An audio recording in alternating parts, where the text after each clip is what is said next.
शहरामध्ये सध्या अपघाताची एक लाईनच लागलेली आहे। 10 दिवसापूर्वी एका ट्रक ड्रायव्हरने अनेक रिक्षांना जायबंदी केले होते, ज्यामध्ये अनेक रिक्षा चालक देखील घायल झाले होते। रिक्षाचं तर नुकसान झालंच होतं।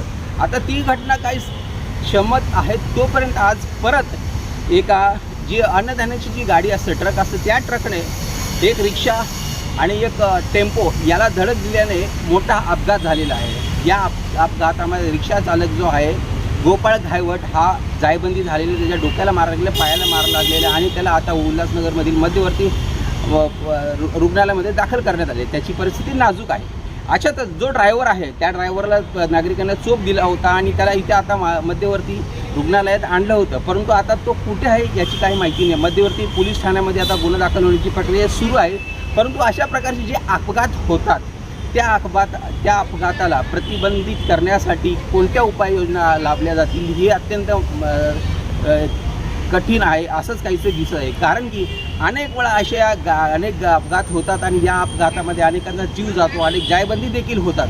तर अशा प्रकारे जे होणारे अपघात आहेत याच्यावरती निर्बंध कसे आणता येईल याचा देखील विचार करणे अत्यंत गरजेचं आहे।